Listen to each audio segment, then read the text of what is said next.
ஆனால் இதற்கெல்லாம் தடையாக இருப்பது என்ன தெரியுமா? உன் வயதுதான்.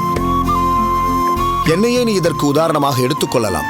ஒரு காலத்தில் பெற்றோருடனும் கூட பிறந்தவர்களுடனும் இருந்து கொண்டு கோவில் பெருமாள் என்று பக்தியில் திளைத்துக் கொண்டிருந்தேன்.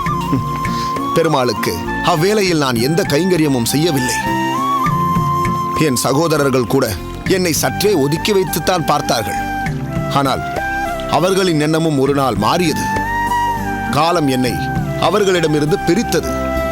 செல்வத்தை உதறிவிட்டு நந்தவனம் அமைத்து பெருமாளுக்கு நான் கைங்கரியம் செய்ய ஆரம்பித்த பிறகுதான் என் குடும்பத்தாருக்கும் மற்றவருக்கும் என் தனித்தன்மை புரிந்தது. சாதாரண பார்கவதாசனான என்னை திருக்கச்சி நம்பிகள் என்று ஊர் அழைக்கலாயிற்று. எல்லாவற்றிற்கும் காலம் கனிந்து வர வேண்டும் ராமானுஜா. நம்பிகளே, நீங்கள் சொல்வதை பார்த்தால் காத்திருப்பது மட்டும்தான் இதற்கு வழி என்று சொல்கிறீர்களா? இல்லை, நான் அப்படி சொல்லவில்லை. காத்திருப்பது மட்டும் இதற்கு போதாது. காத்திருக்கும் அந்த காலகட்டத்தில் கல்வியை நீ முழு மூச்சாக கற்க வேண்டும். மக்கள் உன்னை ஒரு சிறந்த அறிஞன் என்று ஏற்றுக்கொள்ள வேண்டும். பிறகு நீ என்ன கூறினாலும் உலகம் அதை கூர்ந்து கவனிக்கும். உன் எண்ணப்படி மாற்றங்களை நீ ஏற்படுத்தலாம். ஏன், மக்களின் எழுச்சி மூலம் நடைமுறையில் இருக்கும் சட்டங்களையும் விதிகளையும் கூட திருத்தி எழுதலாம்.